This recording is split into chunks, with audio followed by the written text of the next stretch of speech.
There's a reason you should be watching the podcast. I was definitely correct. Ravens took care of business in a big way against those Cincinnati Bengals on Thursday Night Football. Welcome to the Ravens Talk Podcast. I'm your host, Samuel Njoku.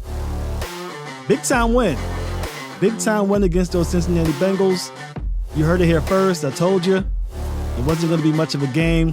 There's some caveats that we'll get into, but Ravens get the job done. They moved to 8-3, tops in the division, tops in the AFC. We'll talk all about that big game on Thursday Night Football. We'll look ahead to the pivotal matchup against those Los Angeles Chargers. We'll have Alex Insdorf, who's the Chargers wire writer, and he'll come in and talk all about that big game against the AFC foe. But first, your boy was right. I was not joking around. The Bengals were not up to snuff against the Baltimore Ravens. The matchup didn't justify the hype, I would say. Now, there is some hype. It is a divisional opponent. The Bengals have been to the AFC Championship 2 years running, but the defense wasn't there for the Bengals this year. Hasn't been. And you saw inklings of that in the first meeting between those two teams. I just figured that the Ravens were going to be ready to go. It's a home game that just lost to the Browns in a 33-31 heartbreaking fashion. So I expected the Ravens to come out, bounce back.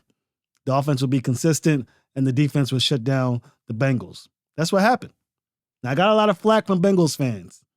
I posted a snippet of that podcast last episode showing that I said that the Ravens were going to blow out the Bengals and beat them by at least 2 touchdowns, and the Ravens win 34-20.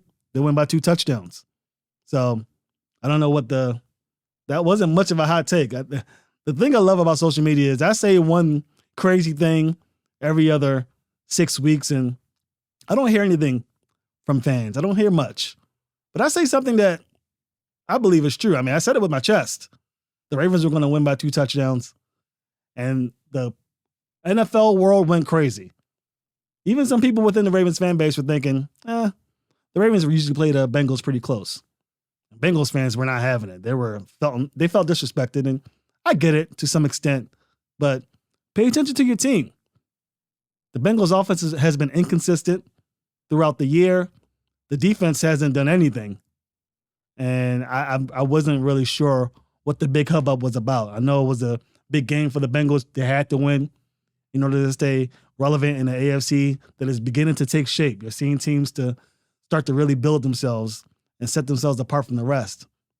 But, yeah, Bengals weren't really going to come over there and beat the Ravens. There was never a moment that I was nervous. Now, on to the caveat, of course. Cincinnati Bengals quarterback Joe Burrow did get injured. He's out for the season. Huge ramifications across the division, definitely within the AFC. Joe Burrow wasn't really going to do much, I don't think. He might have scored a touchdown. I think the score might have been the same, really, because the score did turn into 20 points for the Bengals in garbage time. I believe they scored in the last minute and a half of the game. So I think Joe Burrow would have been able to do a little more than Browning did, of course. But the game was all about the Ravens offense versus the Bengals defense, and the Bengals defense wasn't ready. They weren't ready. Maybe next year, guys, but not this year. Sorry, Bengals fans. But yeah, Joe Burrow goes down. Very tough to watch. I think we can all agree that Joe Burrow is a great quarterback. He's good for the league, and we wish him a speedy recovery. And on the Ravens side, Mark Andrews. Mark Andrews gets hurt. I mean, it looks bad on film.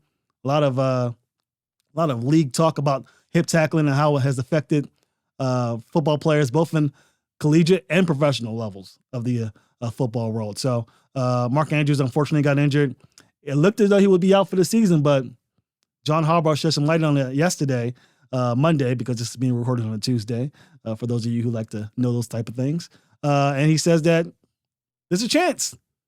There's an outside chance Mark Andrews comes back. And that's huge. Huge.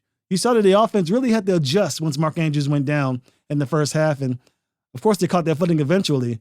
But man, Mark Andrews most consider him to be a top 2 tight end in the league. Sometimes I consider him to be number 1. Travis Kelce's been a bit banged up as of recent, and he's slowing down a little bit. But I got to give Kelce his flowers.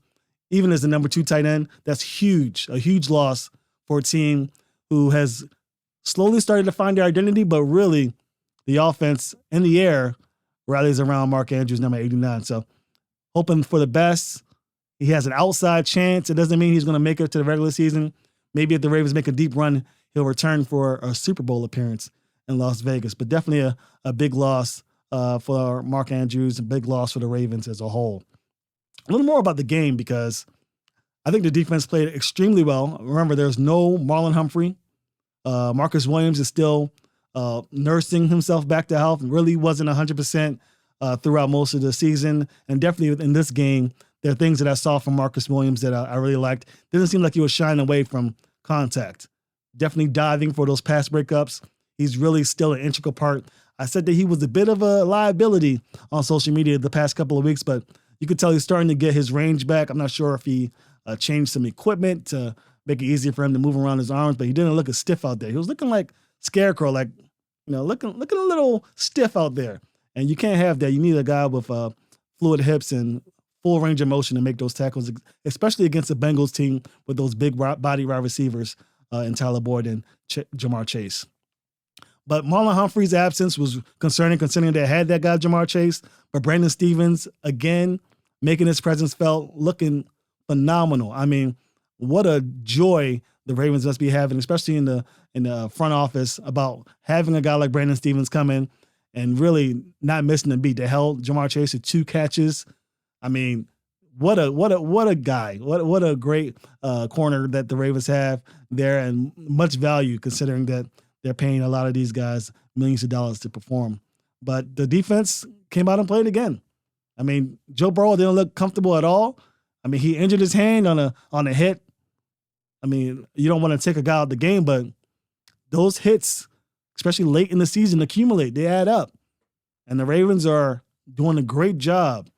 I should say Mike McDonald, let's give him his flowers, is doing a great job of putting these guys in position to make plays, scheming out pressure, sometimes phantom pressure that's not really there, making the quarterback think for 2.5 seconds longer than he needs to decipher what type of scheme the Ravens have out there in a given down. So kudos to the defense, playing great football. Moving on to the offense, Lamar Jackson, I think as of today, he's probably number 2 in the MVP voting, next to Jalen Hurts, after Jalen Hurts defeated the Kansas City Chiefs on Monday Night Football. But Lamar's right there, neck and neck. He's continuing to perform. This is what we talked about as far back as August. Lamar Jackson finally has weapons.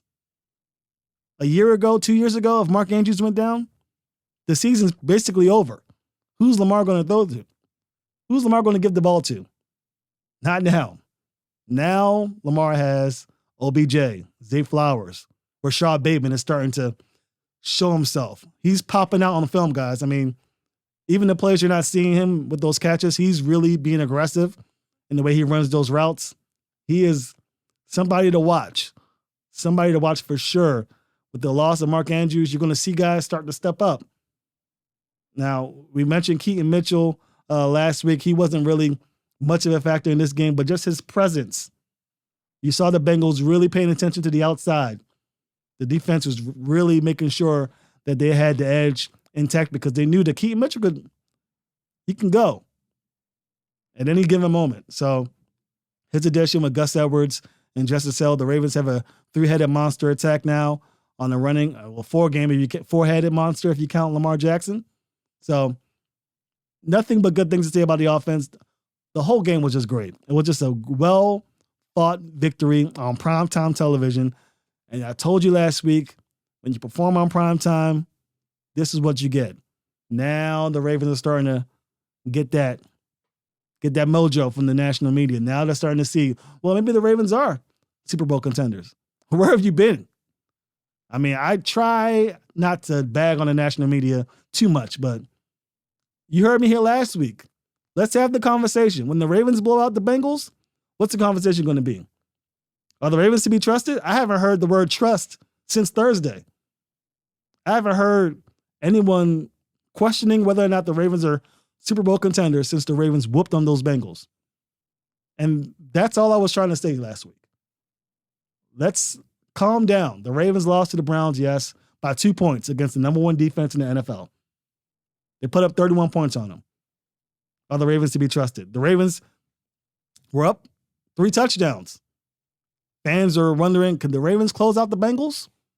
Were you guys concerned then? Where's the attention on the Ravens being able to close out a victory against a top AFC team?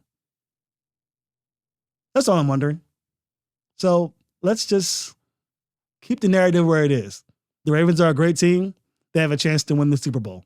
That's the only narrative that needs to be shared at this time. That's the only one I want to hear about because the Ravens have done phenomenal. 8-3, number 1 team in the AFC.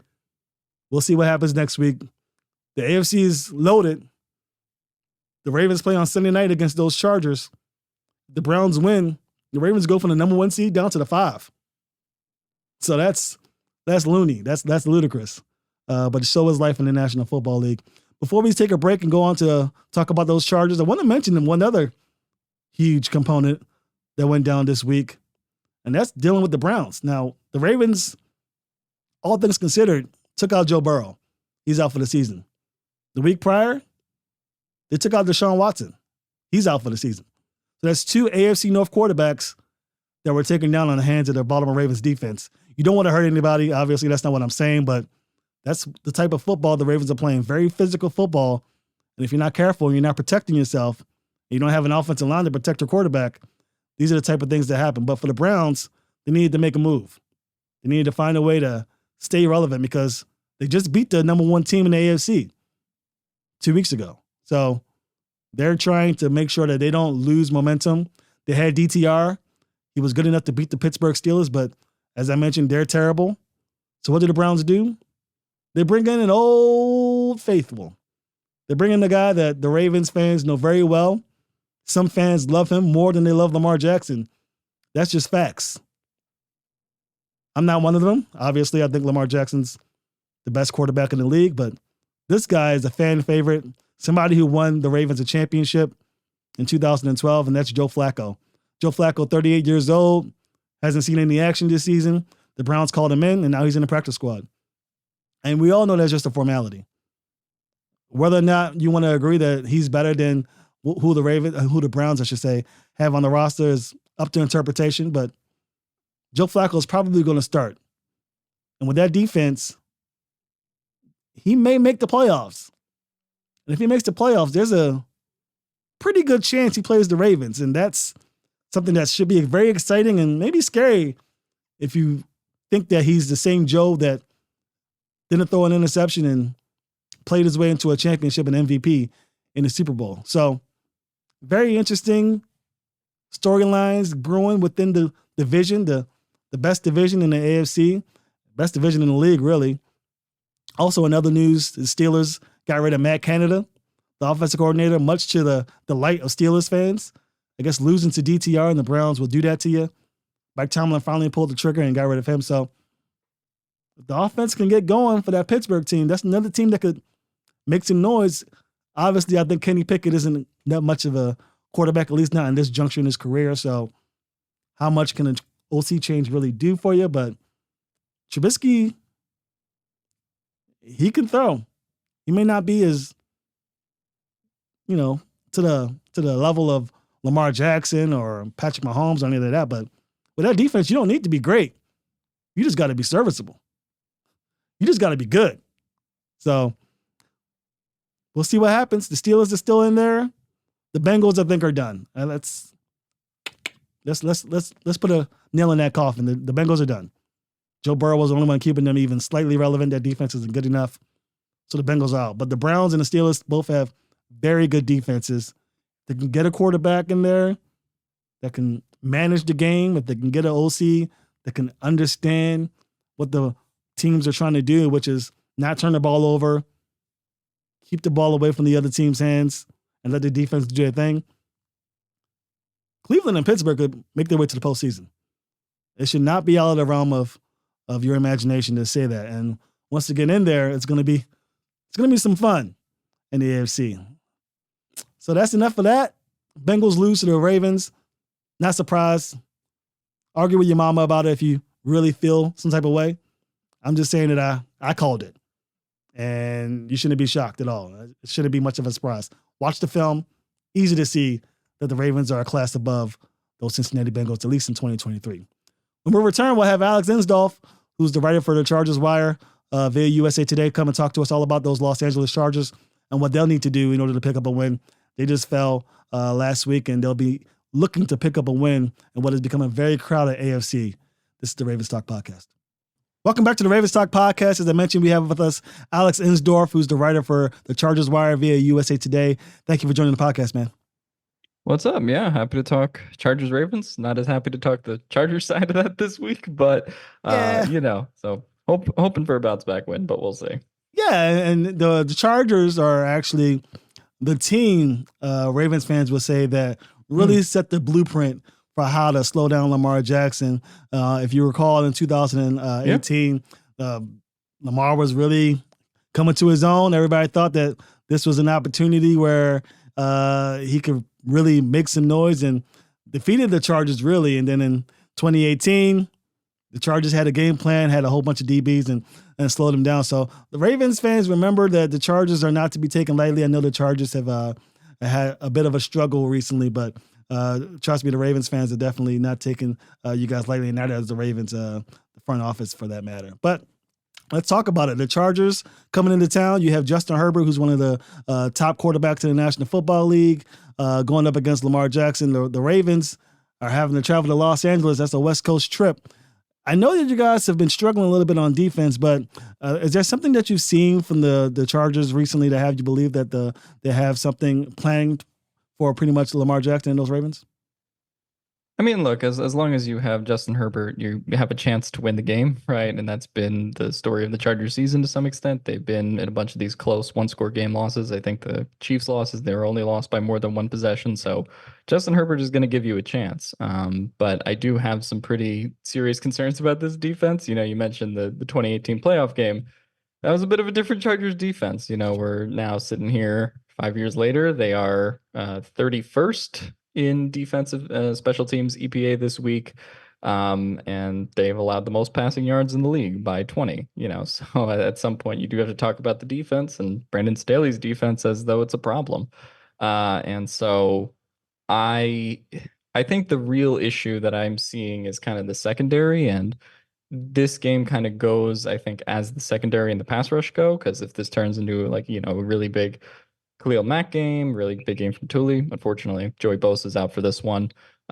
So, they lose a little bit in the pass rush there, but the more pass rush they've been able to get, the more they've been able to kind of keep the secondary afloat a little bit. But I say Flowers and Odell Beckham, man, against this secondary, it's the least optimal receiver matchup, I think, for the Chargers in that regard. So that's kind of where my head's been at.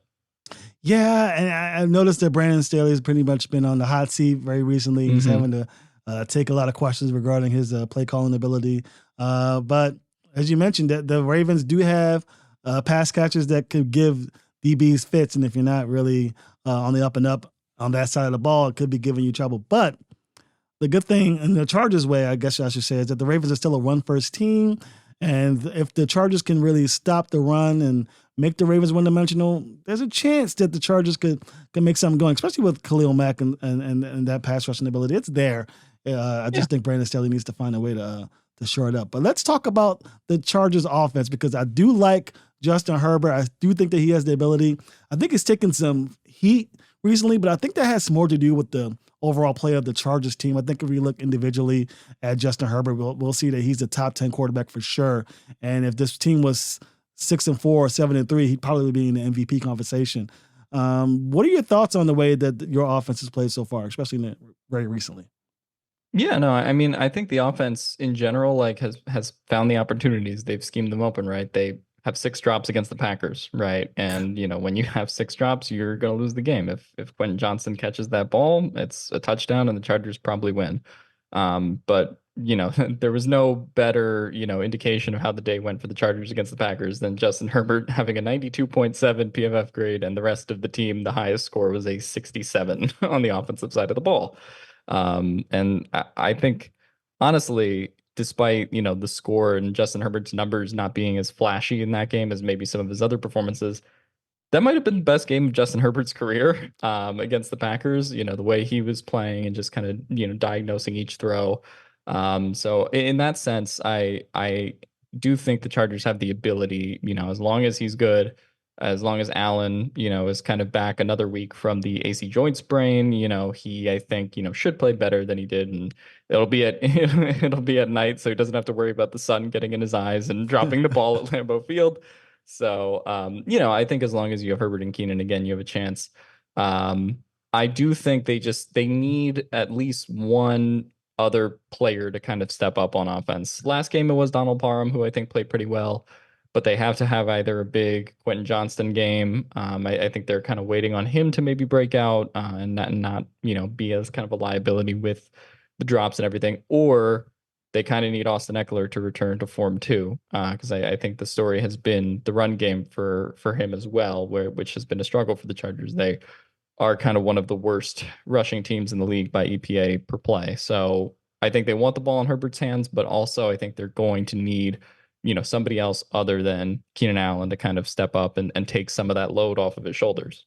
Yeah, and you made a great point. It was actually leading up to my next question. The Ravens have struggled against the run the last couple of games. Ford had a good game. Mixon, a team in the Bengals who really struggled rushing the football. They had some success, and our coach John Harbaugh had some questions thrown his way about the legitimacy of the Ravens' rushing defense. So there's a chance Austin Eckler could get going. Do you think there's a chance that the Chargers move in that direction, at least maybe test out to see if the run game is gone before putting the ball in Herbert's hands? I mean, I think you have to try it, right? Every game, as long as it's a one possession game, you have to try to establish the run. And that I think is what Kellen Moore's tried to do. The unfortunate thing is I just think on first down, they're having so many 1 to 2 yard carries, and then that's going to set you up into some 2nd and 8, 3rd and 7 long situations. And, that's just not a super sustainable way to like play offense in the NFL, obviously, and asking Herbert to bail you out.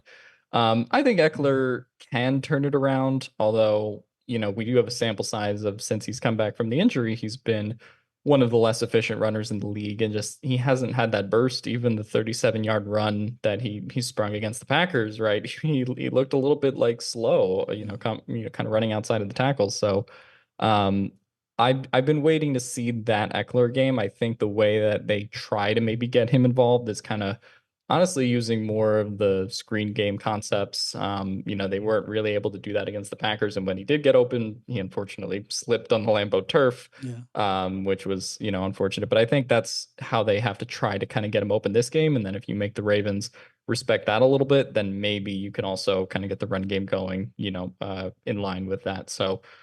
But the Ravens also have Roquan Smith and Patrick Queen. So that's, a struggle. As much as that, run defense has struggled for them, I do think they are a bit targeted to maybe, give Austin Eckler some problems too. Yeah, and we talked about it a little bit in the beginning, but I guess I'll mention it now. Brandon Staley's been on the hot seat. The defense has been playing well.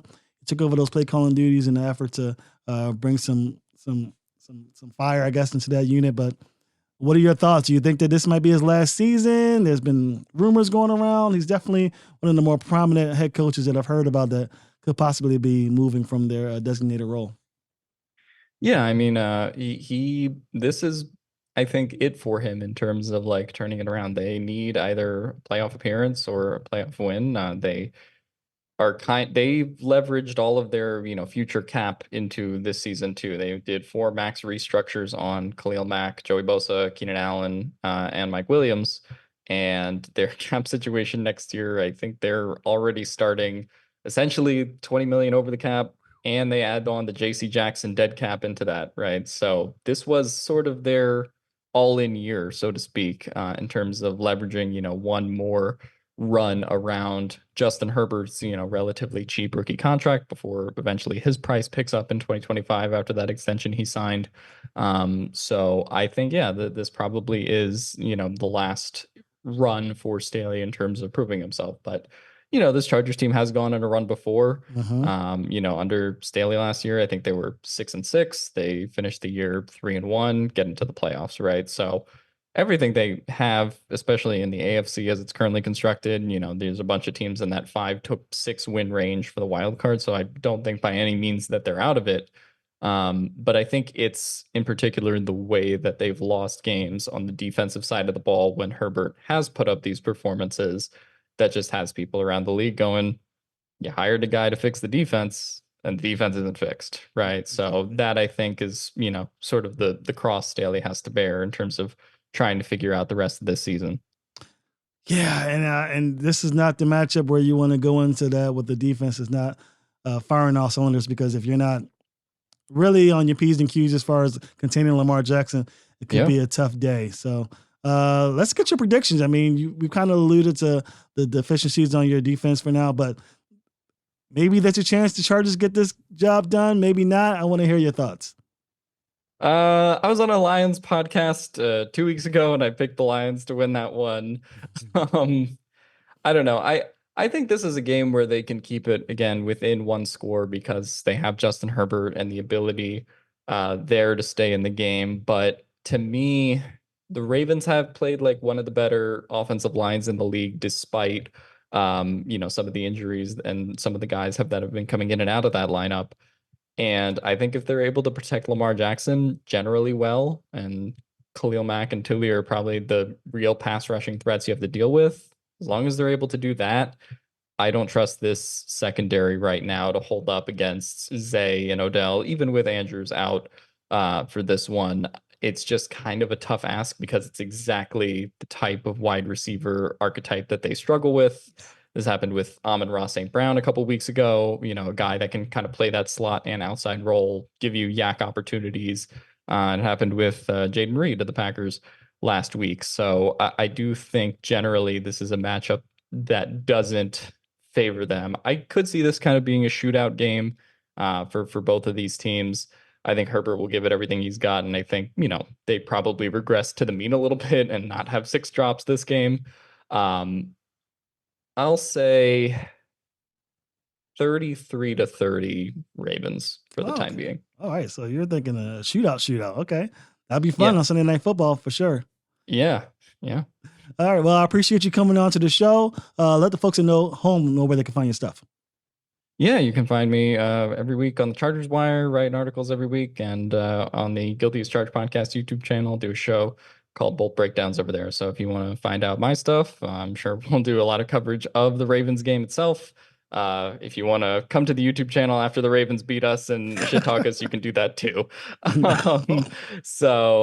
can find me on all platforms and on Twitter at Alex Insdorf 99. Ravens fans are usually pretty chill. Yeah, you guys are usually pretty chill compared to some of the other teams. Yeah, there's some other teams out there who are pretty bodacious. The Bengals come to mind, but I think the Ravens will be pretty cool about it if they do get the job done. Well, thanks so much, Alex, for joining us. I appreciate it. You've been a welcome addition. Love to have your insight, and I appreciate you coming on. When we come back, we'll get our final thoughts on the game, and then we'll move ahead to what possibly could be a big showdown between two AFC teams. This is the Ravens Talk Podcast. Welcome back to the Ravens Talk Podcast. Again, that was Alex Insdorf with the Chargers Wire, who talked all about the Chargers and their shortcomings on defense so far, but he did mention that they do have Justin Herbert, and he expects a shootout. We'll get to my thoughts in a little bit, but first we need to talk a little bit about what he mentioned pretty much, which is the Ravens offense. The offensive line have had problems struggling a little bit with pass rushers, especially with Ronnie Stanley being injured. But with the loss of Mark Andrews, they really do have an opportunity to turn the focus a little bit. I know they have Isaiah Likely and Charlie Kolar, two big body tight ends who can they can catch the ball. Big target for Lamar Jackson to work with. But I think this is the chance where the Ravens will shift over to the wide receivers. Now, you mentioned he was nervous about the Ravens wide receivers and how they match up with the DBs of the Chargers, and I agree. Odell Beckham has really come into his own. Zay Flowers hasn't reached the end zone pretty much, but that's just luck. I mean, he's really been the focal point for defenses to cover, and I think he's going to be more so now that Mark Andrews is out. And Rashad Bateman, keep on leaving one guy on him. He's the best route runner on the team. So do with that what you will. But the last couple of weeks, the attention is kind of focused on Odell Beckham. And I wanted to talk about it a little bit before we close the show, because Odell Beckham may be, now check the tape. I know there's a lot of Raven fan analytics guys out there who likes to decipher the numbers, and a lot of guys who like to look at film study, the all 22. Look at Odell Beckham and when he's been able to produce. It's been when he's switched roles to Zay Flowers, meaning he's the slot guy. He's the guy moving around, really forcing the defense to make last-minute adjustments to account for him. Or when he's asked to be moved up the middle to really take over the role of Mark Andrews. Those big plays last week were when Zay Flowers was either being spelled out or when they had something going on with Odell Beckham moving in motion. Look at the numbers. Look at the tape. I'm telling you. So I think Odell Beckham's lack of success early on may have had a lot more to do with the fact that the Ravens are really keen in on getting Zay Flowers involved. When Zay Flowers isn't out there, that role moves over to Odell Beckham. I'm telling you, just keep an eye on it. Now, because of that, Odell really didn't get a chance to shine, except if it was his birthday or if Zay Flowers is hurting or tired or what have you. Now that Mark Andrews is out, this is when they're going to implement more Odell Beckham. I think they're going to scheme more plays around Odell Beckham and then really have Zay Flowers do what he's been doing. So I think those two guys you're going to see a lot more of. So if you're a fantasy guy, I'm telling you, get Odell Beckham. I'm sure Zay Flowers is gone, but Odell Beckham Jr. is really available in these fantasy football leagues. So that's my little fantasy spiel. It's just something I've been watching in film. Odell Beckham has really been the yin and yang to Zay Flowers, and now that Mark Andrews is gone, this is going to be the Ravens' chance. I believe Tom Buchan's going to really put something together to get Odell Beckham involved in space. He's really been a problem through the middle of the defense. Look at all of his plays is him crossing the middle of the field. Not a lot of 9 routes, not a lot of out routes. It's really just him taking advantage of the zone that the defense has been giving him, because teams aren't running man against Lamar Jackson, So expect more of that. I'm very, very excited to see what Odell Beckham will do in the second half of the season. He's really starting to pop on film. So is Rashad Bateman. Not so much Zay Flowers. I think Zay Flowers is really, the physicality of the league is really starting to get to him. He's still making plays. He's still looking good out there, but I think the Ravens are going to be a little cautious with him. He's a smaller guy towards the end of the season, and you're going to see guys like Odell Beckham and Rashad Bateman really start to shine. So that's my prediction for the rest of the season. Let's talk about this game, because he made a great point. The Chargers defense isn't really good at stopping the pass. They're in the bottom. And I mentioned that the Ravens like to run the football, and that's their MO. They're a running football team. We know that. So what do I expect? Do I expect another blowout? No, I don't. I don't expect a blowout. I do expect a pretty decisive win. I don't think it's going to be a shootout the way he thinks it's going to be. I do think it's going to be a decisive win for the Ravens. My only concern with the Chargers defense are those pass rushers you mentioned, headlined by Khalil Mack. The Ravens haven't had much success stopping premier pass rushers. We don't really know the status of Ronnie Stanley as of this recording, but something tells me he's not going to play. He didn't really practice last week. I don't expect him to practice this week. Marlon Humphrey, John Harbaugh did say that there's a chance he could play. I don't think so. I think you hold him off for another week. Wait until, this is the only game within the span of 23 days that the Ravens will play. So this is a good chance to get healthy. I just don't think that the Ravens are going to blow out the Chargers. I think there's things that the Ravens can do to be successful, but I think we're going to give Justin Herbert a little bit of credit. I expect it to be kind of like the way it was going with the Bengals game during the first meeting, as far as what the offense of the Chargers will be able to do. But I do think the Ravens will be good enough to pick up the win, maybe a 10-point win. I'll say 31-21 victory for the Baltimore Ravens. That's going to do it for us here at the Ravens Talk Podcast. I want to wish you guys a happy holidays. The Ravens are 8-3. When we come back, the Ravens may be 9-3. And then we'll be talking about how the Ravens can make a push for that home field advantage throughout the playoffs as the regular season winds down. But I hope you guys have a great holiday weekend. Enjoy time with your family. Enjoy the games. Lots and lots of good games coming out this Sunday, headlined by a pivotal matchup between the Ravens and the Chargers. We'll see what happens next week. Will the Ravens pick up the win? I think so. If they don't, we'll talk all about it on the Ravens Talk podcast. You guys have a good and safe Thanksgiving.